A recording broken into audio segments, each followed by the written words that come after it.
Welcome everybody to another awesome episode of Wine, Hops, and Road Stops, right here at the beer stop in West Hazelton with my good friend Alan. Alan, how you doing today? Oh, doing great, as always. What are we talking about today? Well, in front of us we have a lot of beers. Well, it's summertime, so we figured this whole low carb thing is a big deal. A lot of people on the Atkins diet, like I've tried in the past, So everything we have today is based on low carbs. So if you care about carbs, this is the beers for you. So we're saying low carbs but big flavor? We hope. Half of these I haven't tried because they're mostly light beers. A couple that aren't light beers, which are new to the market. Traditionally, it was always the Michelob Ultra, kind of broke through that market. But now there's even IPAs, with low carbs and 3 carbs. Yeah, now we're seeing craft breweries doing the same thing. Exactly. Or at least trying. We'll see how it is in a little bit. But first, before we get there, we got some really interesting news today. First of all, you could have your 6-pack and eat it too. Okay, maybe not eat it, but you can eat it if you wanted to. A Florida brewery is unveiling a 6-pack rings that could feed sea turtles. The Saltwater Brewery, a craft microbrewery in Delray Beach, has developed the rings with a startup called E6PR. These 6-pack rings are made of wheat and barley, and they either biodegrade or they could serve as a snack for wildlife. It's kind of an interesting concept. I mean, everybody here has been geared, recycle. However, 70% of all recycled materials in this country actually get shipped overseas. Malaysia, Philippines, places that pretty much have no rules. So my personal opinion is most of that stuff ends up in the ocean. Anyway. So this could be a good step in the correct direction. Right. And it's made out of wheat and barley, so theoretically you can eat it too. Well, you can try it. I'll pass. I won't. No, I don't know about that. I mean, maybe with some ketchup. There you go. Put some hot sauce on it, I'll eat it. Or even better, put some sour cream on it, because sour cream on anything I'll eat. So. Next up, we're both Star Wars fans, and we're both Disney fans. This next news story is good for both of us. Disney's Star Wars Galaxy's Edge will have craft beer in Oga's Cantina bar. And we have the list. And basically, it's all beers from craft breweries that they've renamed to make them more Star Wars-like. All right, let's check it out. All right, Bad Motivator IPA is the first one on the list. It's a little nod to the Red Droid R5D4, I think his name was. He's the one that blew up. Yeah, and in that 2 seconds. Right, and they had a little action figure for him. So he has to be, he's important because without him, they don't pick up R2-D2. Yep. How about that? That's an India Pale Ale style of beer made with Galaxy and Comet hops, and that's from Sierra Nevada Brewing Company. Next up, we have the White Wampa Ale, which is a Hefe-style wheat beer with banana and citrus flavors, and that's from Ballast Point. The ABV in that is 4.5. The usual Hefe-style wheat beer is about 4.5. Next is Gold Squadron Lager. That's a golden lager with lavender and plum flavors. Sounds a little interesting. Blue Point Brewing Company does that one. Next up is the Gamorrean Ale, a red ale with roasted caramel and grapefruit flavors from New Belgian Brewing Company. And finally, the Spice Runner, which is a hard cider from Angry Orchard. And no ABV on that yet, but that's probably going to be just a normal Angry Orchard, just renamed. Yeah. Well, it's nice that they have at least a few different styles. A lot of places when you go to, they're just keying on one style. This is a little bit across the board. When you go there, not just going to get your domestics, they're also going to have some, wine and some mixed drinks there, but I'll go for that. Although I did hear, though, unfortunately, they're not going to have the clarinet music in the background. Supposedly, it is a bar on a different planet, so therefore, that's not going to be played, which really kind of upsets me because I wanted to sit for 4 hours of just that one song. Just that one song over and over again. I'm not even going to hum it yet because I don't want to get sued. We don't have the rights issues for the Cantina Band music, but wow, that's a little disappointing, but I'll still go. I'm still going to go. They're actually, it opened in California this week, and they're limiting you to 4 hours in that park. And supposedly, the stormtroopers come and take you away if you stay for more than 4 hours. So stay for more than 4 hours and get arrested by a stormtrooper. That'd be fun. Send us a picture. I'd love to see it. If you like what you see here, Facebook.com/Wine, Hops, and Road Stops is the best place to talk to us. Tell us what you like to see. When we come back, we're going to try some low-carb beers to get this body ready for summer. We'll be right back. Don't go away. There's more Wine, Hops, and Road Stops coming up.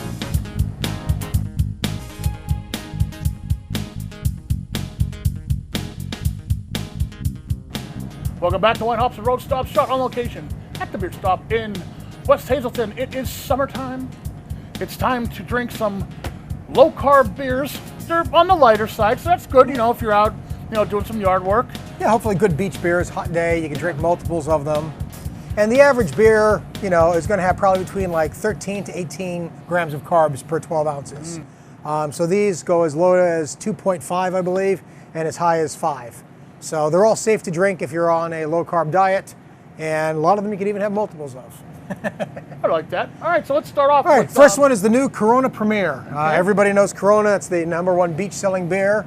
And so they came out with a low carb version. This is the lowest of any carbs. 2 carbs. Oh, wow. Tastes like a Corona. Tastes like a light Corona, an extra light Corona, I would say. Yeah.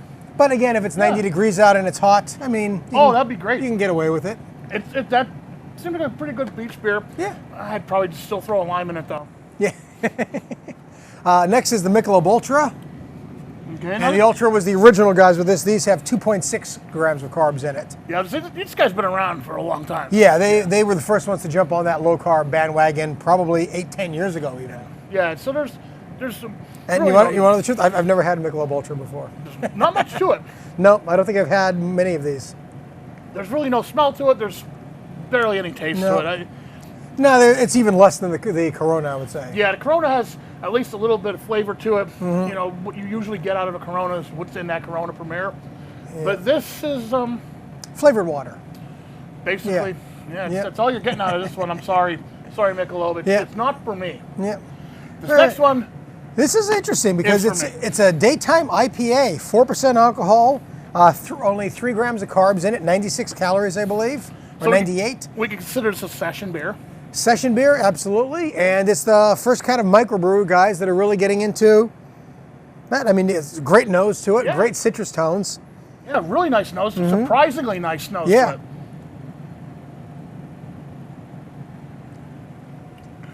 I would not be thinking that's a low carb beer. I mean, that's just a nice session IPA. That's really nice. Yeah. Super citrusy, very low in the bitter tones, very low. So if you're not a big IPA guy, this is a nice beer to try for the summer. Nice citrusy IPA. This really is good, citrusy, really citrusy. I'll be drinking this again. Absolutely. That's a really nice beer.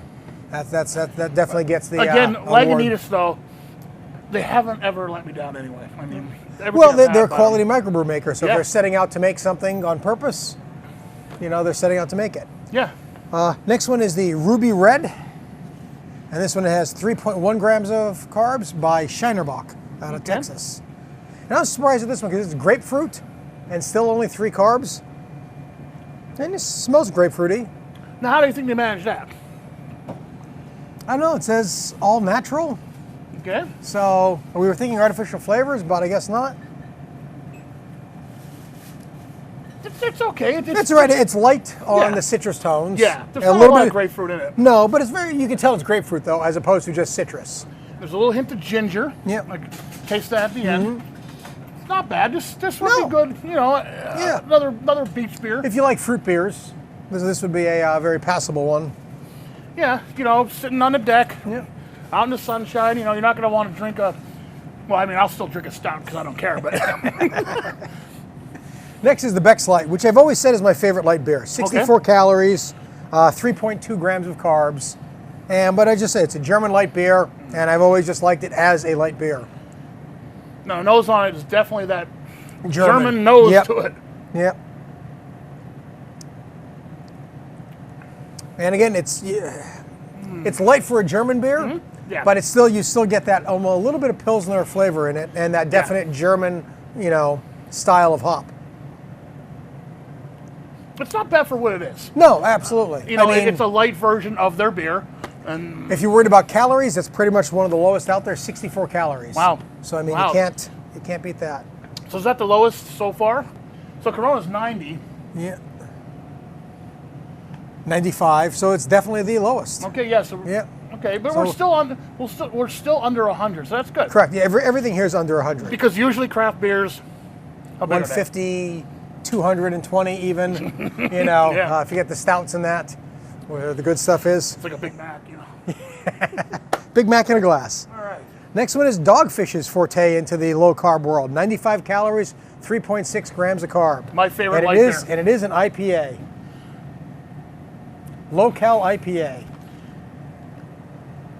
It definitely has the nose of the Dogfish. Dogfish always has that same finish. Yep. I've said it before, I'll Yep. say it again. And I'll say it again and again. Yep. It's good. It's really good. It is. It's really good. It tastes like a light version of the 60 Minutes. Mm-hmm. You know, you're not getting quite as bowled over with the hops, but it's definitely, the flavor's all there. A lot of flavor to this one.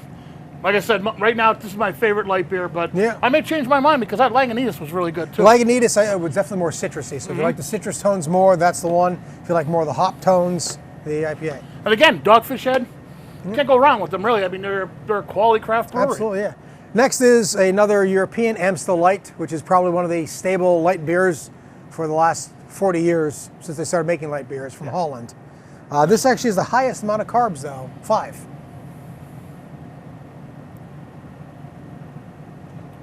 That's exactly what I expect it to be. Yep, yep. You know, and I've had this one before, and it's just like their normal beer, but just a little bit lighter. A little bit lighter. And again, a much better choice than if you're going down the Michelob Ultra or the Corona I'd say so, versions, yeah.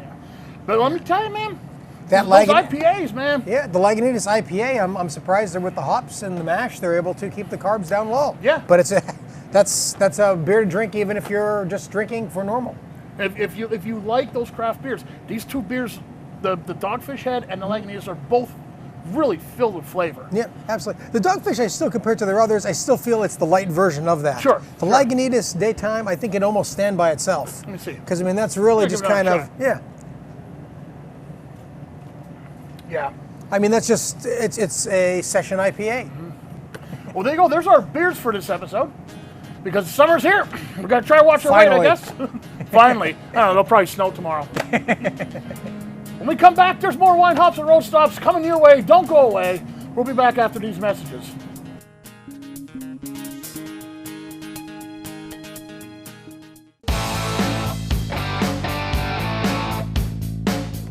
We're back again at Krugel's, Georgetown Deli and Beer here in Wilkes-Barre Township. With Kevin, how you doing today? I'm doing great, Jeff. I'm really excited about what we got to show you. What are we talking about? Well, let's talk about the summer beers, right? It's summer, it's time to mow the lawn. Warm weather's here. Warm weather's here. Nobody wants to drink a big old thick beer anymore. I am, though. But we are, but the quintessential summer beer is a Shandy. Right. And the first beer that anybody thinks about when they think about a Shandy is Leinenkugel's Summer Shandy. It's a lemon Shandy. It's light. It's lemony. It's not going to make you too sweaty while you're mowing the lawn. Let's talk a little bit about the history of the Shandy. Tell me a little bit about how this style came about. So a Shandy, the style of a Shandy came about just because people like drinking juice and beer. It's really not much more complicated than that. If we were in Germany, it'd be called a Radler. If we were in Italy or France, it'd be called a Panache. But it's all the same basic thing. So starting off with Leinenkugel's Summer Shandy, let's see if we can recreate this Shandy and see how close we can get to it. I like that idea. Sounds good, right? Yeah. All right, so we've got the original Leinenkugel's Summer Shandy, and we've got Leinenkugel's original beer, Okay. and some lemonade. So this should be a combination of these two. Let's put them together and let's see what happens. Let's try it, because I didn't even know they had a normal beer. Yeah, it's Well, this is so popular. You know, I didn't even know they had an original beer. sure.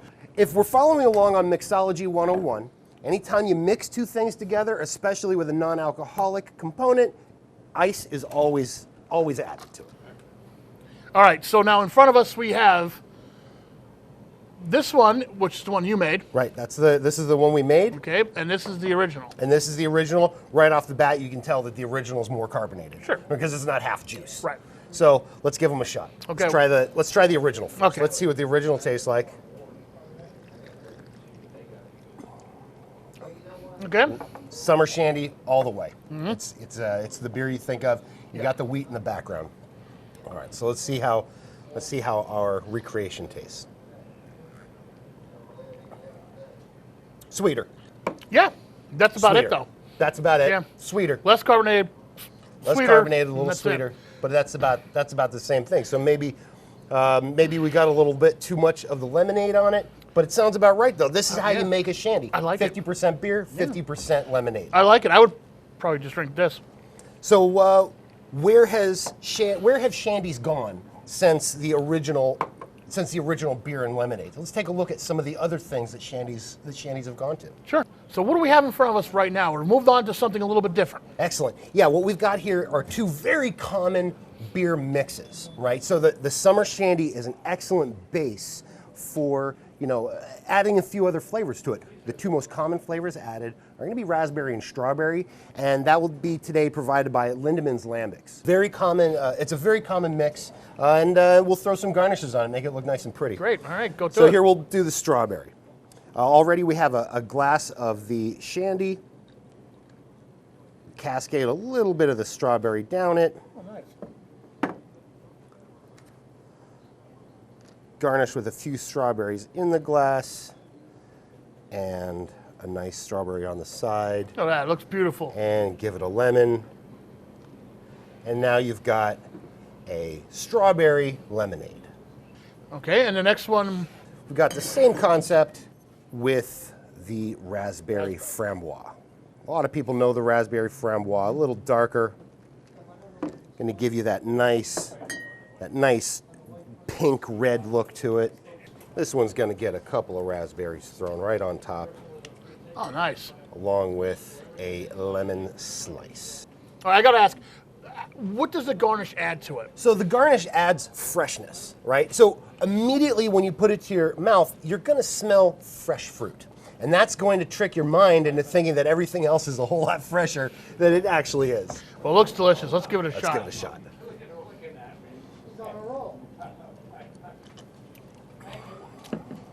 Well, like I said, I could see drinking that outside on a deck somewhere. Sure. Even by the ocean. You can give your mom this drink. Oh, God, yeah. My mom would love this drink. Yes. So this is what a Shandy should look like. This is the normal kind of Shandies. But there's lots of other beers that you can do this to. There's nothing in beer rules that says you can't mix juice with any kind of beer you like. I like this. So let's check out some more beers. Let's see what else we got. Yeah. All right, now we have a different type of Shandy right now. We have something from the Wallenpaul Pet Brewing Company, our friends at Wallenpaul Pet Brewing Company. Holly Hefeweizen. Okay. I think it's one of their newer beers. It's a German-style Hefe, and now we're going to try this one with a little bit of pineapple juice. We're going to make a pineapple Hefe, and if you remember, this one you'd call a Radler, because it's got the German beer backbone. Right, right. So the German Hefeweizen is going to have that Bavarian yeast. It's going to have that spicy, clovey sort of a background, and then it'll contrast really well with the pineapple, and then a little bit of blackberry garnish just to give it a little bit of that prestige. Oh, great. Well, let's give this one a shot. Let's give it a shot. I like the blackberry, too. I like that.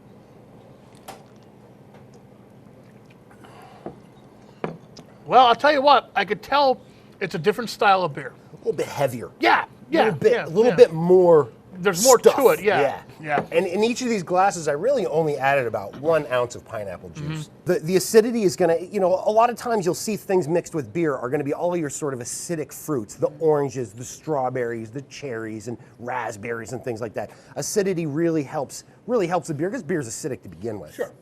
So the pineapple is going to contrast that Bavarian spicy yeast really well. It really does, and I was a little skeptical at first. Actually, you mixing pineapple with this style of beer, but it works perfectly. Yeah, I like it. The pineapple is definitely a welcome addition to it, and I feel like the two blend together rather than fight each other.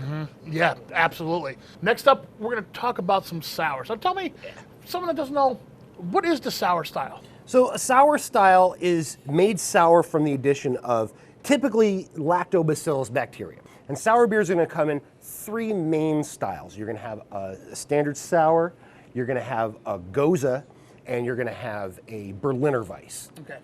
All 3 are going to be a little bit different from each other. The standard sour is just a regular beer with lacto added to it. Now, oftentimes it's going to be with fruit as well. So you're going to start with peach or blueberry or lime is popular. And all these things are going to have just that sour component added to it. So the normal acidity of the beer is just cranked up to 10. Right. So what do we have in front of us? The first one we're trying is what? So the first one we're trying is from Flying Fish Brewing. I think this is one of their newer ones. This is called Salt and Sea. It is a strawberry lime session sour. So the session right there tells us that it's low alcohol. Right. And this one clocks in at 4.3. 4.3, so it's like a Miller Lite. Yeah. And so it's got the strawberry and lime and salt in it.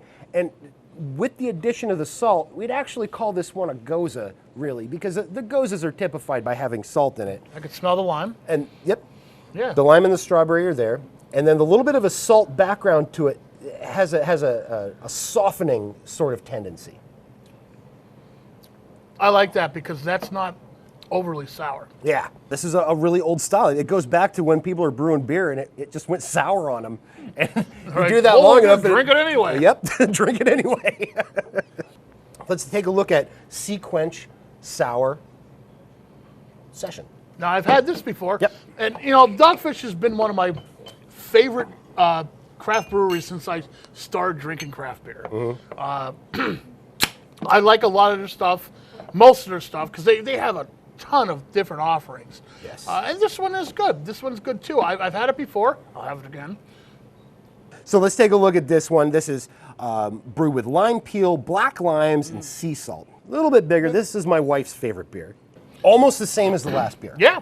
Yeah, real similar. Real similar. But it has that trademark Dogfish head finish. Yeah. Very good beer. I've always liked this one. Yeah. Again, even though I'm not a huge fan of the style, this is something, if it's there, I'll drink it. Yeah. And it's Dogfish, so it's you know it's going to be good. So up next, we've got from Grand Rapids, Michigan, Mas Agave from Founders. This is an Imperial Lime Goza brewed with agave, and it's aged in tequila barrels. This is one of their barrel-aged series. There's a bunch of them. That's interesting. This one's supposed to taste like a margarita beer. All right. Let's give it a shot. Yeah. Oh, totally different smell. nose to it. Yeah. Oh, this is very different. It Tequila right away. That's fantastic. This is a really good beer. I wouldn't even call this a sour. It's as sour as a margarita is. This is very good. People like margaritas. Yeah, People this like is- tequila. My wife, who loves tequila. Yeah. Right here, baby. Okay, the ABV on this is pretty high. What is it? It's 10%. Yeah, it's a decent sized beer. It's a decent sized beer. You can't tell that it's 10% as you're drinking it. Thanks for coming, Jeff. We really love all of this. We have had so much fun this season. Absolutely. It's so much fun every show. We love to show everybody what we've got. So on Friday nights, you guys do something here almost every Friday night. Every Friday night, 5 to 7, we have a tasting night, and we'll pull something off the shelf that we want to show people. Something seasonal, something cool, something brand new. And you have breweries coming in too? Breweries come in. Free Will comes in. Paw Pack comes in. Two Rows comes in. Yeah, all kinds of different breweries. You know, some of them drive farther than others, but there's always something cool going on a Friday night. Come out to Georgetown, drop an entry form in the box. You can win some tickets to a Pocono race this summer. Get a slushie. And get a slushie, get a beer, and hang out with Kevin. Krugel's Georgetown Deli and Beer. They got stuff going on all summer long. Check them out.